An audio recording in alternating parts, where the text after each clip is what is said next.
This is the Peace, Power, and Purpose podcast, where we spread awareness for men's mental health and spread the gospel of Jesus Christ. Be sure to like and subscribe on YouTube and Spotify. New episodes drop weekly. Worry all the way from Norway, Lord. I'm just grateful that I can bring guests on this show from all across the world to raise awareness for mental health and also to raise awareness for you and to spread your gospel, Lord. I pray you'll be in this episode, that you will guide me through your Holy Spirit, that you'll be with the equipment, that it will come out clear and that it will reach people that need to hear it, that we will provide just some knowledge to help people, to transfer that knowledge onto those that are looking for purpose, that may feel lost or may feel too afraid to speak up and ask for help. Lord, I pray that you will be with Valeriya and her family. Bless them. Also bless me. Bless this platform. And thank you again for this opportunity. It's in your mighty name I pray. Amen. Amen.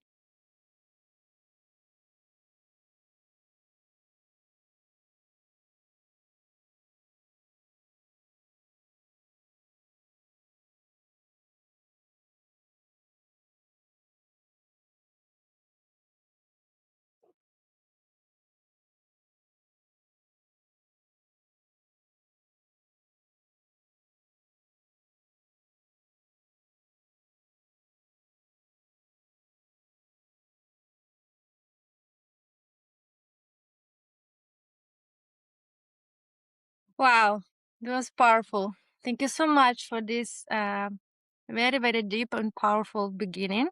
I was praying as well, and I was praying also to Jesus' mother, Marie, because she is like my savior. I was born in a very special day in our calendar, Orthodox calendar. It was one of these 12 big days where we celebrate. It was her first time she was brought to the church when she was a young girl. It's the 4th of December. So for me, it's very special this day and this date. So when I'm praying, and I'm praying every day, so I'm also praying to her as well. So thank you so much for having me today. And first of all, I would like to thank God for making this opportunity happen in the most right time. And for you to give the most precious commodity you can give to me and to other people, it's your time.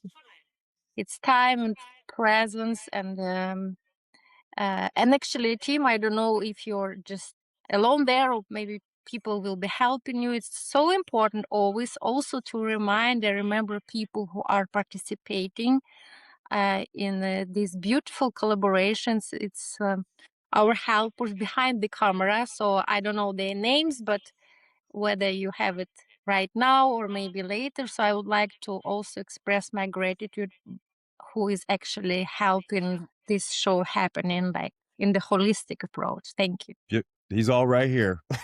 That's all me. Okay, amazing. I do it all myself. Yeah, I do it all myself. Amazing. Yeah. I love that. Anyway, God and you. So thank you so much that He gives you so much power and help and inspiration, perseverance, and faith that you can also manage to do it. So thank you so much for you and all personalities that are living, I hope, very peacefully inside you. Thank you. And Valeriya, I just want to introduce you real quick. Valeriya is my guest today. She's coming all the way from Norway. So this is a special episode of the Peace, Power, and Purpose podcast. Hey guys, while you're watching, click that bell so you can subscribe to the channel so you don't miss an episode. Today, we're going to talk about OCD. We're going to talk about raising awareness for mental health. We're also going to tie in the gospel of Jesus Christ, and we're going to talk about how to become really more resilient and how to go from chaos into clarity. So Valeriya, I'm really honored that you would take your time out today, especially with the difference in the time zones, and to come on the show today. So thank you very much for your time as well. Thank you so much. And we already tuned in before we push that button to record. And And it's nice that we pushed, because I have shared with you like the gifts of imperfections, right? That my last Yeah. episode was brilliant. But OCD brain, I hosted one ADHD and I co-hosted with another ADHD. Wow, it was beautiful neurodivergent trio. But guess what? Did we actually remember to push the button? But okay, it should be, I am in charge. No, I forgot. Okay, so anyway, thanks Lord for all the opportunity that he's given to us, and also like anyway giving us like a lessons, like you should never be really like harsh, and try to rewire your brain and rewire your approach, and put a lot of hope and faith, and maybe make a new conclusion why it's like that, right? So thank you Mhm. so much for having me, and I can see press this button. Well, let's kind of start from the beginning. Like, where were you born, and can you give us kind of a an overview of childhood, and then how you got into your professional career? Yes, thank you. Very beautiful question, and very diverse, really, because um, I'm proud Ukrainian. I brought up in Ukraine, and now we could just spend so much time talking to this subject, but it's so painful that actually let's avoid this political stuff today. But um, my childhood gave me a lot of lessons, and actually it was a very special time when I uh, could support myself by finding the God and faith already that early. And I had to, because my childhood was quite painful. My parents got divorced. I was 7 years old. My father, he unfortunately had to fight own demons, and he was addicted to alcohol. And he was quite abusive physically and mentally towards me. And of course, if people ask me now, what is your most beautiful memory from childhood, I am used to answer, I didn't have any childhood. I had to become Mm. very wise and very grown up since I was 4 or 5 years old, actually.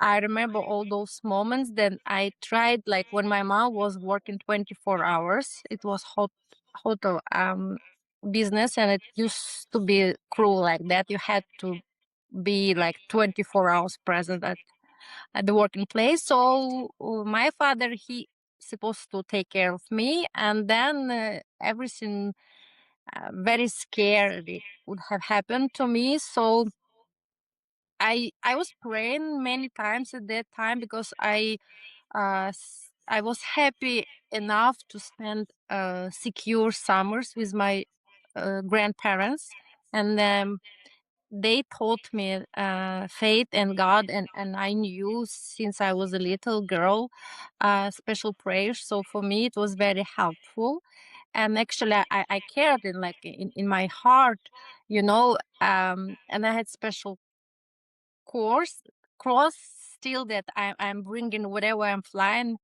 in the world still. Can you believe that I was 2 weeks, just 2 weeks. It was not allowed to have a baptizing ceremony in Soviet. It was Hmm. criminal actually. So Wow. my grandparents, they had to really arrange this service, very secret ceremony to baptize me, and I got this course, very plain like metal one, but this is the most precious actually jewelry in my life until now. So my childhood, like I said, it was not flawless. It was a lot of painful lessons that I could still care them with a lot of like hatredness or bitterness in me, right? And pain point that okay, because I had this childhood, I became a person like that, or I became a grown up like this. But I think that we have always two types of paths, like victimhood or victorhood. We can always Hmm. go and choose, actually, especially when we grown up, then we already have a responsibility to make conscious choice, even how to approach our childhood, right? Hmm. So uh, though I have experienced a lot of pain and scarcity, even in like materialistic way, and like in towards like love, care, and attention from my father, but I had my mother. She was an icon for me, and she is still icon for me, and she always taught me that yes, maybe today we don't have enough I don't know, like fancy clothes or food or everything, like from material stuff. But the most important, what we have, it's kindness, it's faith, it's care, it's love, it's attention. And those things so valuable that nobody can take them from you. And actually, they become even more powerful and bigger and deeper when you share them. That's a really good way to look at things too, especially from a childhood like that, but to remain, with so much hope and grace and love. Like it's inspiring to hear that you were able to maintain that despite, what you experienced through childhood. Yes, thank you so much. And actually, my mantra through all my life still, um, I don't remember the age I was presented it from my mom, but she taught me always that there are two ways in life to live. You can choose always in any situation to be taker or to be giver. By Hmm. feeding our hands, she said, by taking, we are feeling our hands. By giving, we are feeling our heart. So Mm, she encouraged me to be a giver, and she not just talked, she walked her lesson and gave me real examples. We kids, and now I'm trying to do the same, like act the same towards my kids, that they are not actually listening that much what we're saying, but they're copying our behavior, right? mhm. So that's why when my mom, she taught me like and gave so many examples. So I think I was very blessed to have her like my icon, and still she is living now here with me. She's refugee from Ukraine.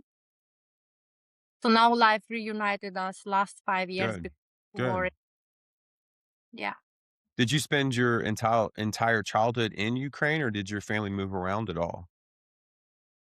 No, it was Ukraine, and summer times I used to spend in Russia because my grandparents were Russian. Okay. And that's why it's even more painful for me. Like, it's a trauma between families and generations, because Mhm. we are half and half, we are mixed, but basically we are all mixed.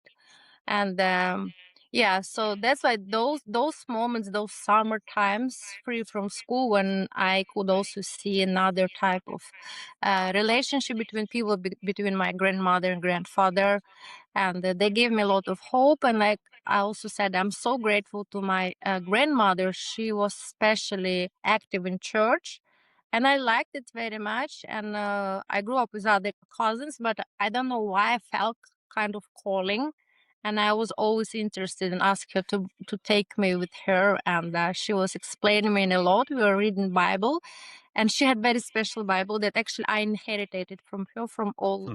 grandchildren, and I still have it. What Yeah, so part of Ukraine, what yeah, I was gonna ask what part of Russia were your grandparents in?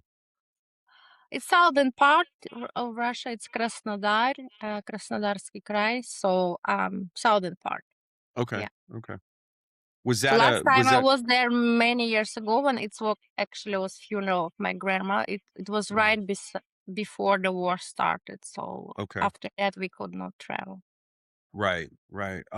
So is there a huge difference in cultures from, where you were in Ukraine and then when you spent time with your grandparents? Was that a huge difference for you within the No, cultures, or no, was it not kinda at similar? all. No, because I made in Soviet, right? When I was Mhm, born, it was still Soviet, and for me at that time, when I was a kid, it was totally the same. I didn't feel anything. We're like basically we're like brothers and sisters, and the part of Ukraine I was brought up is the southern part, is Kherson.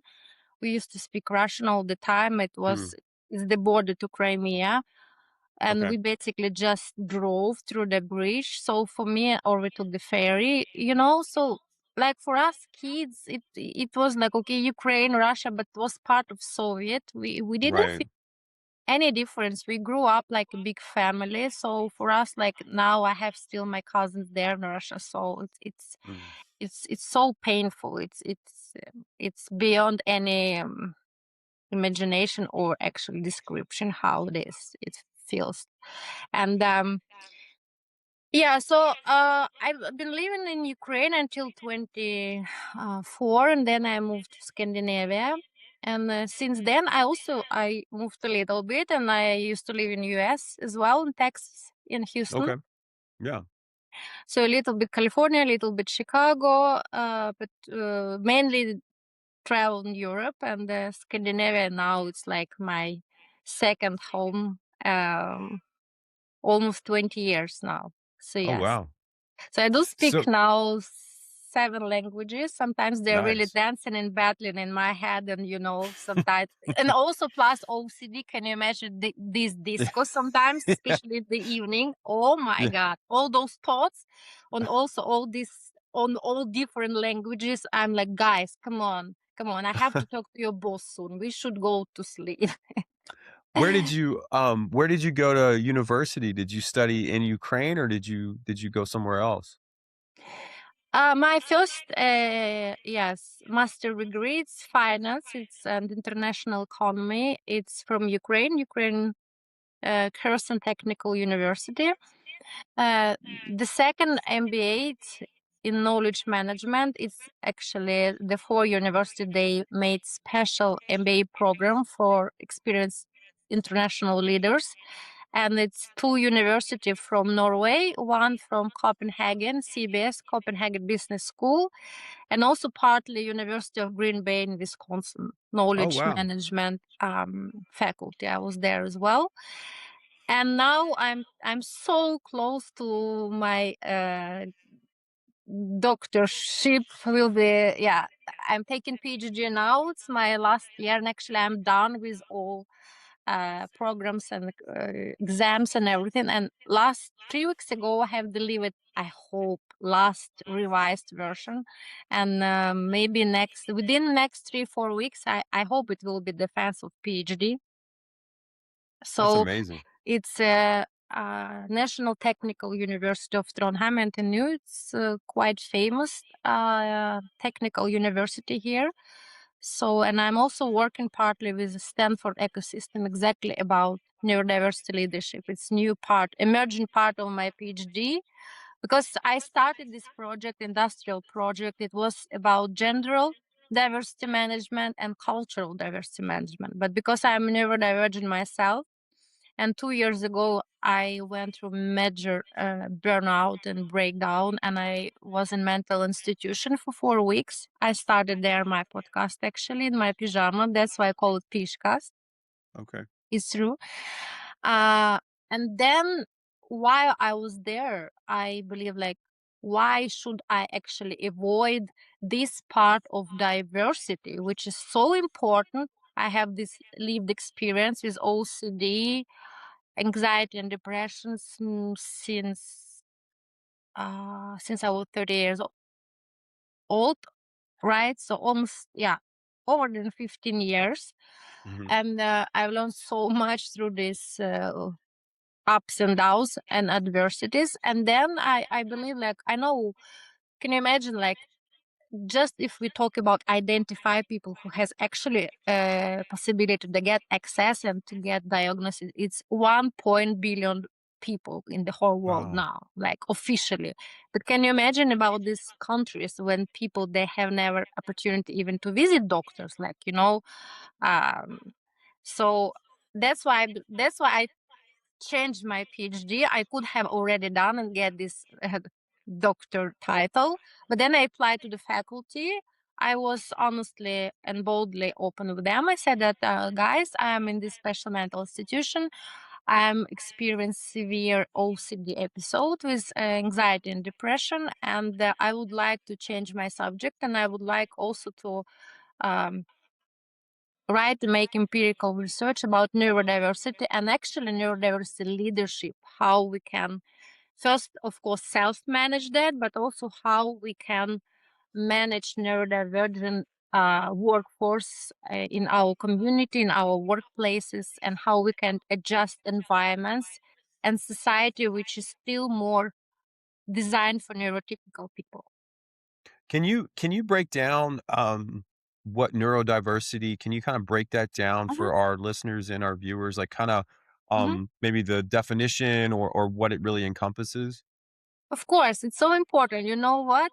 It's ironically enough, But actually, I've been living with neurodivergence almost 15 years, but I used to get this label on myself in a very negatively charged language, which is just medical, which is like disorder, Hmm. disability, um, mental issue, mental health problems, challenges, whatever you name it. That when you talk to yourself, it's so painful, it's so destructive. But actually, while I was in mental institution, funny enough, I was reading about all different types of therapy, and I found about ketamine therapy. And it was funny because actually I read the article on the Google. I think that Elon Musk, when he's experienced depression or anxiety, he used like ketamine therapy, and it's how he's dealing with his neurodivergence. And I was like, first of all, I have never heard about ketamine at that time. And then I was like, trusting myself and like laughing. Okay, even if Elon Musk has this depression, so maybe it's okay. I can also have it. I was like laughing.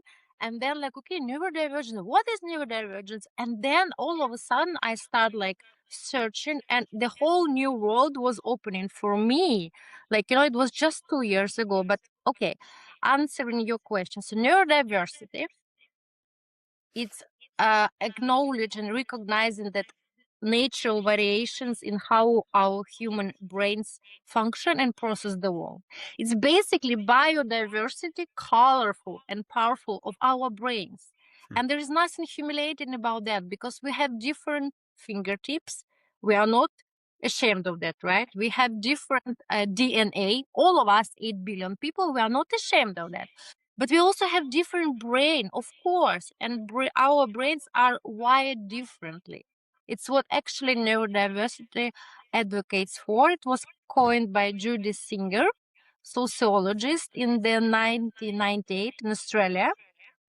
And she suggested that by this term, which is actually we can use in very affirmative language, it's very positive to say that we are just mentally unique. It's our mental uniqueness. It's not disorder, disability, the fact, all this very, very negatively charged world.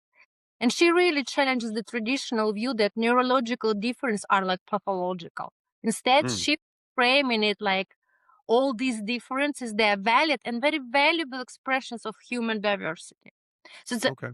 very simple. It's biodiversity of our brains, how we are wired. That's it. Okay, that makes sense. Yeah. So when you were deciding to go into this area of study, what methods did you use to help yourself with the depression and the OCD? Can you share any maybe tips or any methods that you use personally to help people that are listening today? Yeah.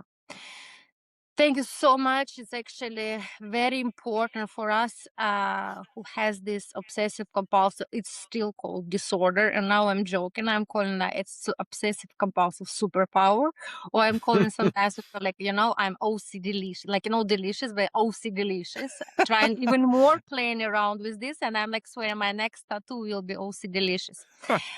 First of all, to know that I was struggling so much in the beginning. I believed I was alone, and I was punished myself so severely with shame and guilt. I believed that, oh my God, I'm not worthy enough, I'm not good enough, and it's just me who has all these intrusive thoughts. But first of all, just to remind that you should be self compassionate and you should start with self empathy. You are not alone.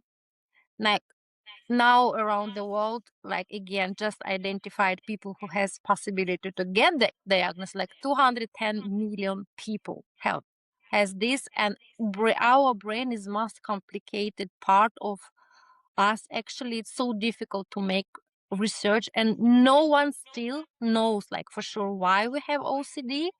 And we don't have responsibility, guilt, and shame of getting intrusive thoughts. We are not our thoughts. So for me, I'm daily practice this muscle of understanding that we are not our thoughts. We are not actually our emotions. They're coming and go. We have this part we should have this part of understanding, like metacognition. Meta, it's about. We cannot actually change how we are wired. We can a little bit because we know about neuroplasticity now, but totally how we are wired, totally rewire our brain, it's not possible, right? But we Mm-hmm. can practice our mental awareness about these thoughts. It's called metacognition. That when we get these intrusive thoughts, we can practice that actually we are not our thoughts, they're common, and they also shall pass. For me, it's about, of course, awareness and now all this knowledge. It's about meditation, it's about breath work, and it's about gratitude, because all of intrusive thoughts, they are immediately, raising so much fear, so much shame and guilt, and you are automatically start, like, your brain is activates like in this survival mode. Mm-hmm. You, like, the whole body start responding on that. But actually, when you know what's going on, what's happening with your brain, and you can still meditate, you can do breath work, you can calm down your prefrontal cortex and actually talk to yourself that, yes, now it's happening to me, but I am not those thoughts. Like, it's like a rain. I am in rain now. Yes, I am in anxiety. I'm experiencing anxiety. I'm experiencing rain, but I'm not rain. Rain also shall pass. So it's practice. It's hard sometimes because they can be so battling. They can be so intense. Like, they can really try to appear when you don't accept. But as less you engage with them, how you approach them, because you cannot stop them. It doesn't work actually, because it will be the same. Like, okay, don't think about pink elephant. Try for 1 minute. You will I'm gonna never think ever about it. succeed, right? Yeah. It's the Yeah. same with intrusive thoughts. If you try to put your effort in actually pushing them away, they will take all your space. But just sit What actually and acknowledge, yes, they're coming out, it's a rain or it's a storm, and I have experienced it before, and I'm still here. It's just the thoughts, they cannot damage, it's not action. So yeah, it's a little tips that can probably help. It's what I'm doing. how does faith, like your upbringing with your grandmother taking you to church, how does faith play a role in helping with these intrusive thoughts, or Mhm. giving yourself grace and not striving to be the best or perfect? Does faith play a huge role in your life with that? It is plays a pivotal major role, because I'm starting my day with them meditation with gratitude, and during this meditation with gratitude is also part of it. It's prayer, and it's Hmm. gratitude and thanks to God, because I basically believe that everything what is happening, never a failure, always a lesson. It's actually, I'm kind of give myself into his hands, that basically I can not experience something that painful that I cannot handle, and everything, Mm. even that, I can still turn into creative field for something positive. Even I'm thanking him that, okay, I do believe, God, that this is my mission on the earth, to experience that and help other people by being honest, open about my lived experience. And I know it's still a lot of taboo, prejudice, stigma, and many people, they're afraid to talk about this subject. But maybe because I can go open and talk about this and show my not imperfect, far beyond from perfection, and not flawless emotional health and everything, can help and give hope and faith to other people, right? And actually, faith also is very connected with neuroscience. As much as I study neuroscience, actually it enhanced my belief in God and faith. It's not the contradictory, because studies in neuroscience, they show that the prayer, meditation, gratitude, and even spiritual reflection can really reduce stress hormones, cortisol, can reduce stress responses and help you regulate your nervous system. And So you it can, sounds like you're putting God kind of first in your day to help with your your mental health. So God is kind of at the foundation of everything that you're doing. yes, I do that. It's my personal, um, it's how I live. And that's why it helps me, like, not to be that much scared, because intrusive thoughts, they are so crazy that sometimes they really try to be so cruel and to believe to like to press yourself and believe that like, you're getting crazy, or that's why Mhm. they are called intrusive thoughts, because they're actually totally opposite of who you are inside. But then you should have your belief and faith, your steady anchor that, okay, come on. Sometimes also I'm practicing what is called exposing therapy. It's called uh, the warring quarter, that you find a special time during your day and have just 15 minutes a quarter when basically you sit and expose yourself that much to the edge and invite all possible intrusive thoughts Hmm. that actually you experience during the day. And now, like, okay, now I have time for you. Now I'm not afraid. Come to me. Like the worst case scenario. And actually, then you can try, and people also can try it. Like, it's the opposite effect. If you try not to think about pink elephant, he will be coming. But if you try, Mhm. sit and deliberate, like, okay, come, the worst possible. I'm still in God's hand, but just come. And Mhm. actually, then you experience that they don't won't come, because then it's why, if you're already kind of prepared, not afraid, like, and also you show your brain that even if they're attacking you, you still, for me, like, I'm in God's, I'm still sitting, nothing is happening to me, like, so neuroscience and God and faith really very interconnected. And our brain is wired for meaning, purpose. And when you have also actually faith, so human nature like search for purpose, connection, and meaning. And if you have this connected strongly with your faith, so neuroscience suggests that living with this sense of purpose and God and everything activates motivation, resilience, and emotional endurance. So it's very interconnected. Where do you think these intrusive thoughts come from? Do you think it comes from um trauma, or do you think it comes from the enemy if we look at it from a spiritual warfare type thing? What's your take on that? Oh, you know, um, it's again about metacognition. I've been through so many different therapy and techniques. So it's actually all the time changing, even for me, because I'm going through a spiritual and personal growth right now myself, especially last 4 years. I'm studying a lot from everything from Zen Buddhism and Kabbalah and God. I'm a lot of things. And neuroscience again, like I'm open to enough not to be judgmental. This is the most important for me. Like, one of the postulates of mindfulness is to have a beginner's mind, not to be judgmental, right?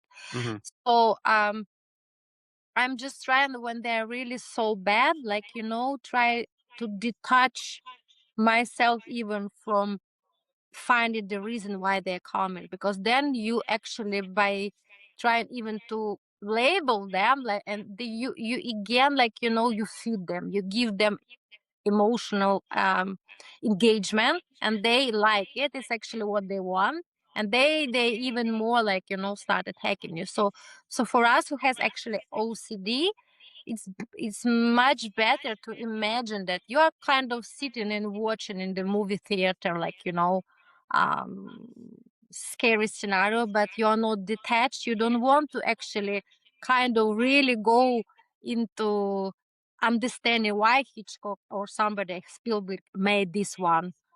Does it mean that me or him is a bad person or something? Like, you don't want actually, okay, you try to actually emotionally be detached, but it's a lot what people can say. It's karmical way. Trauma. It's, that's for sure. I think because it's again how you can regulate your nervous system, right? Because Hmm. everybody has intrusive thoughts, but for us who has OCD, it's how we actually engage with them, how we approach them. They kind of stuck, they're hanging out and go in loops. And then you have to really manage them manually. Yeah, there's a lot of different techniques, but everybody has, it's normal for all types of brains have them. It's not exclusion, but it's still under research. But I think for me, trauma and all kind of things that can cause the emotional dysregulation, of course, they are connected with anxiety, depression, OCD, ADHD. Then you are even more like exposed for to experience this waves, like you're living with these conditions. They come and go, but of course when you're under the stress and uncertainty and pressure, then it's more normal that actually OCD kind of likes them to come and catch you in this moment. Hmm. What about like neurodiversity in the business world? Because so many high performers, Hmm. they struggle with being the best, or they have big egos, and it's hard for them to be humble or to surrender. Sometimes, like how does your what's your theory with neurodiversity, and then like high performers and in the business world? How are you seeing that? Thank you so much for this question, because until now we kind of we were talking about this big beast like something really, really negative, but also I'm trying to teach people by also not just talking but walking my path, that the neurodivergent patterns and traits can be superpowers. Like, like they believe people with ADHD is like attention deficit disorder. But believe me, a person with really great ideas, especially like startups or entrepreneurship, if they are like if they find new idea, oh my god, they can really get like obsession with this idea, and they can be so concentrated about this idea that none of other people without ADHD can actually sustain this focus. Like, and now especially we have this complex challenge world with a lot of um problems that we need actually not linear thinking solutions. And then also neurodivergent people, they are the brilliant when we are talking about innovation, creativity, right? Because they're really thinking out of the box. Just and it has been since centuries. Like, oh my God, Leonardo da Vinci, Einstein, Nikola Tesla, Thomas Edison, Mozart. Like, all the people. Ironically enough, everything what has been created and still industrial revolution, and nowadays all innovations, like they are produced by neurodivergent minds, like, and still ironically enough we kind of propel the society, but we don't fit in. We kind of Hmm. stuck on the fringe and it's killing us. But it should be more like, understanding and awareness that we are not broken, we are not disorder, we are not disabled. We're actually people with very special traits, and when it's adjusted in communities, in social spaces and working environments, we can actually thrive, and we can produce really amazing things in innovations, in solutions. So, I mean, neurodiversity is one of the most misunderstood and misinterpreted superpowers and leadership assets today. And different way of thinking is not a weakness. It's untapped Hmm. capability, really. But to benefit on it, it's not just it's not enough just to talk about it, though it's already a lot. Because, like you said, many people, especially high achievers, they're perfectionists, right? They're not humble, and they're actually very harsh for themselves, even to acknowledge that there is something special with them, right? Hmm. So, um, but to benefit, I mean, we should teach how to harness, how to leverage this cognitive uniqueness. Then we have to manage it strategically and proactively, professionally, right? But first of Hmm. all, we should start with self-awareness, how our brain's wired, how our nervous system function, how we impact actually by our presence, our people, right? And uh, and by that we can make ripple effect how actually we interact with all other people, because still neurodivergent demographics are masking, hiding, overperforming, over hiding, over pleasing, which lead them to major burnouts. So it's a lot of things that leaders, they should be aware, other than neurodivergent themselves. But actually many people, I think, in tech startups and AI, they are neurodivergent. Mm. So yeah, I think, and so the core problem is it's still neurodiversity, like misunderstood. It's a lot of stigma, prejudice, taboo. But I think it's also cultural context a little bit. In many countries, it's a little bit, it's growing seeds that it's okay to talk about this subject. But you know, like I said, I made in Soviet in my country back at the days. Oh my God, when I started experiencing intrusive thoughts, I even could not acknowledge to myself. I believed I got crazy. And you know what? When I got my first one, I ran into the church. And I was there 2 days and 2 nights, praying, crying, staying on my knees, talking to the priest, asking him and God to forgive me, because my intrusive thoughts at that time, because I was working in the orphanage for sick kids, I gotten the intrusive thoughts that I was harming those babies. Can you Oh, imagine that? wow. And I believed I was the worst person in the world. And I ran to the church and prayed to God and asked priest, how is it possible? Is it so? Is it true? How is it can be possible? I love kids so much. I want to adopt babies. I used to work like many months voluntarily in these orphanages, and all of a sudden I got my first intrusive thought that I'm harming them. But actually OCD is like this. When you like actually it tries to be so painful that it will stick you in the area which is actually most vulnerable for you. Mhm. You've kind of described OCD as a superpower. Has that helped you with self-confidence? Because you have a modeling career also, correct? Hmm. So Yes, is that I giving you more confidence? you know, all the time when actually you open yourself, you stay authentically yourself, you are not double question, you are staying with your integrity. And my mantra, integrity over applause, it helped me to win the title Mrs. World Congeniality 3 years ago. It was the huge pageant in Las Vegas. We were almost 80 countries represented there. But because it was Mrs. World, it was not about just being young and beautiful. It was about your community engagement, career, your achievements, your family, your education, and actually about, it was holistic approach. And I was Mm, also radically, honestly, boldly open, honest about myself, and about this mental uniqueness, how I call it.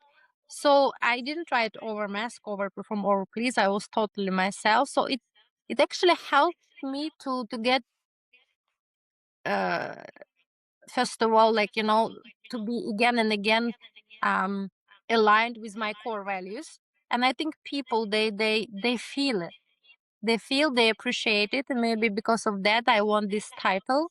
And actually then I understood it was very nice opportunity for me further to use this international platform to raise awareness about mental uniquenesses we have, and how we can first of all approach ourselves not from this very, like, you know, harsh judgmental approach, but be more kind to ourselves. Because it's enough how much we actually talking and punishing ourselves that we are not good enough, we are like broken, we have to hide, perform, we are like, why I'm not like everybody else, all this. So I think for me, um it was nice first of all to see that it's not a limitless conditions, that actually basically even if you have this mental uniqueness, you still can have goals and faith and mhm. achieve and accomplish a lot in your life. And I think a lot of people, especially in today's world, are really looking for authentic people, for people that are, courageous enough to share their story and to be real, because there's so much noise in the world. There's, constant stimulation through social media and TV and movies. And I think people are really looking for those individuals that are brave enough to be authentic and to share their testimonies and their experiences, kind of as an inspiration to, encourage them to do the same, because it's hard. It's hard to find people sometimes that are authentic and that are, just real, for lack of better words, because there's so much out there that's for show. You don't always know if that's the real thing or if this person's really like this. And that's really cool that you were able to go on a platform like that and win that title, but still be yourself and share who you really are. That's really admirable to hear you say that. I'm genuinely grateful for these words. I really feel it. And it's so important. It's so important, especially for our youngsters, for our teenagers, because I cannot be more agree than you that, oh my God, can you imagine all the sources of information their brains are bombed all the time now? It's so Hmm. much noise. And Hmm. it's so many, like you have brilliantly underlined already, curated pictures, filtered, masked. It's like you never know really what is good or bad, and what is authentic or what is real, and all the Hmm. time it's huge press of perfectionism. It's like it's in this culture of consumerism that it's not enough. You should be. Uh, it's like Instagram. If you just open Instagram, I think it's so damaging. Sorry for your mental health, because all pictures there, all videos, they kind of people post that they have this flawless, brilliant life, right? And but it's not true. Life is not Hmm. like that. Why then we take like hundreds of pictures and just post one? Why? We just choose just the best one, but our Hmm. brain thinks in this like impulses in these pictures, it capture all this, and then immediately you can be trapped that, oh, somebody is better than me. It will be always them, and even Einstein said the greatest thief of joy it's the comparison. Comparison. It Hmm. puts us in this matrix that we have to compare, we have to strive all the time, and it's the seeds of culture that not ever enough, right? More Hmm. perfection, more that. And for our teenagers, I can also watch my kids. I have adopted two kids from orphanages in Ukraine with special needs many years ago. And now, and they're two girls, right? And they're 16 and a half. And they are in this trap era that they're like watching those videos, and they believe life is like this. But I'm happy that in my case, I'm not just open to the audience, or it's not absolutely not like show off. And they know that I've been like 4 weeks in mental institution. They know, my kids know that I have OCD, I have intrusive thoughts. They know what is intrusive thoughts. They know what is Hmm. mental health awareness. It's totally open subject, not judgmental subject, actually talking about in our house. And I am so happy and grateful because they experience a lot of like also sometimes noise, and especially one of them, she's also neurodivergent, and she's been struggling a couple of months ago with depression, anxiety, and even suicidal thoughts. So then Mm. I was so proud and happy that she, before like doing something wrong or bad, or she came to me and said, Mama, you know what, you have always thought that there is not a shameful to talk about this, but actually I feel I have like depression, and I have even those thoughts. I need a therapist. Can you take me to the Mm. doctor? And she's just 16 years old. And I'm so happy that by my um I think behavior. So Mhm. I set the example that it's normal. I explain them, you know what? Somebody has a problem with liver or kidney, or even with eyes, and it's not a shameful. Brain, the most complicated actually part. It also can get sick, of course, especially Mhm. now because of the noise of social media. So it's not a shame or your guilt. So we need help, and it's okay to be not okay, and it's okay to ask for help. So now she's attending therapist for the teenagers. And she even asked me sometimes, Mama, my friends, they know that you're so cool to talk about. Can I invite my friends? They can Hmm. talk to you because they cannot talk with their parents. Hmm. That's leadership. You're leading by example, and that's what the world needs more of, especially when it comes to parenting and engaging with the upcoming generation. So that's really cool to hear that you're leading by example. Thank you so much. Thank you so Where much. Yeah, where can our viewers learn more about you? Like how can they get in touch with you or learn more about you, find your podcast? What's the best way to find out more information? Thank you so much for hosting me, and of course, through your beautiful platform and your podcast. And yes, I'm hosting the show, which is called Diversity is the Game Changer, which I have started in this mental institution. And couple of first episodes was Pishkas in my pajama. And funny enough, actually, I applied later, a couple of months, like for the award, and my podcast became the breakthrough podcast of the year at Wow. City of Angels of a big Los Angeles Film Festival. And they Very know my cool. story now. They know everything boldly. So, and you can also directly email. I do love interaction with people. Really, always appreciate, and I always answer myself through my Instagram platform, Mrs. Okay. Walcott Reality. I also have LinkedIn, Valeriya Hjertenaes. And Valeriya Impact Global is my homepage. Now I'm running the course together with my partner Claire Z from Berlin. We have made it a premium 7 weeks program for neurodivergent people, but also for high achievers actually, because I think everybody now who is operating under stress and pressure need to know more about how you can regulate your nervous system Hmm. yourself. So we have made a very special program. We're running this program at Howard University for students and also for the individuals. And now we are starting with corporate. So if you would like to know more about neurodiversity leadership in practice course, it can be different formats. We are running like 1 day workshops for corporates or 7 weeks course, which is for universities and for companies. So please also you can ask question, email to me, and I will be more than happy to share more information. Great. Do Thank you have a like a favorite scripture or a quote that you'd like to share as we're kind of closing out today? yes, it's always I'm trying to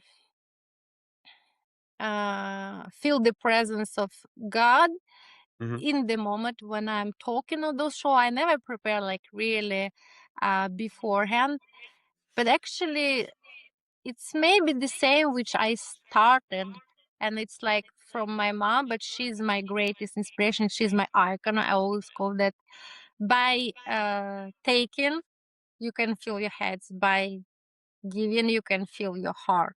Hmm. So I think Jesus and God always um, was leading by heart Hmm. and by sharing and caring and loving and absolutely equally everybody. So I encourage everybody, yes, to think about that and like think maybe about metaphoric about one candle. How much warmth and light can bring one candle. It can enlighten like thousands of candles, right, without actually losing itself. It's the same with faith and love and Hmm. kindness. As much as you share, actually, it's it's it, it, it's my mantra. I'm believing. I still believe in the most whole believe in love and faith that That's they a good are way to the put it. winner. They Yeah. they are the wings we have to fly on,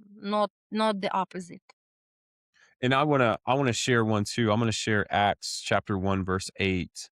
But you will receive power when the Holy Spirit comes upon you. And it kind of ties into what you were saying earlier, put God in your life, pray, meditate, set aside time during the day to be quiet where you can feel him, where you can hear him talking to you, and just put God in everything You do, because he wants a relationship with you. He wants to be a part of your everyday life, and ultimately that's going to help calm that noise or quiet the noise that we face, in everyday life with all the distractions, all the intrusive thoughts.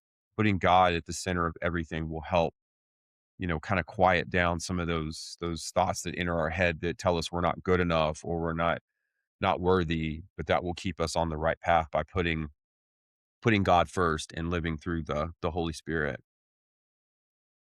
Thank you so Um, much. Yes. yeah, thank you so much for coming on today. And I just want to say, thanks again. I know there's a time difference, and I appreciate you taking out time in your busy schedule. And I'll put in the description here on the episode ways to learn more about you, how to contact you, maybe how to do your take your course, and also to listen to your podcast. And I'm very grateful for your time today. Thank you so much. Thank you so much. Like I said, you and God. And of course, I would be more than happy then to dive into your story and to invite you to my show. And we can talk about your way with God and in the name of God. I really, really will be appreciative if you find the time for me. Yeah, thank you very much. I'm gonna say a prayer as we're closing out. So please bow with me real quick. Yeah. Dear Heavenly Father, thank you for today. Thank you for the opportunity again to share Valeria's story and to spread awareness for mental health and also to speak about you, Lord. And I just pray that whoever's watching this episode here on YouTube or whoever's listening to it will take away something from this episode and that they will understand that their life has value and that their life has purpose and meaning, regardless of their past, regardless of what the thoughts in their head may say to them. But we want to let people know that you love them, Lord, and we're grateful for this opportunity. Thank you for today, and please bless both of us and be with this episode, Lord. I pray it reaches those out there that need to hear it. It's in your mighty name that I pray. Amen. Thank you for checking out the Peace, Power, and Purpose podcast. Be sure to ring the bell, subscribe to the channel. We're also on Spotify, Amazon Music, and Apple Podcasts. New episodes drop every Wednesday and every Thursday, so make sure you subscribe so you don't miss one. Larry, thank you so much for coming on the show today. I really appreciate your time, and it was really a pleasure speaking with you and getting to hear your story. Genuinely, genuinely grateful again, again, and again. Thank you so, so much. Have a Thank you. blissful weekend. You too. Thank you very much, and God bless you.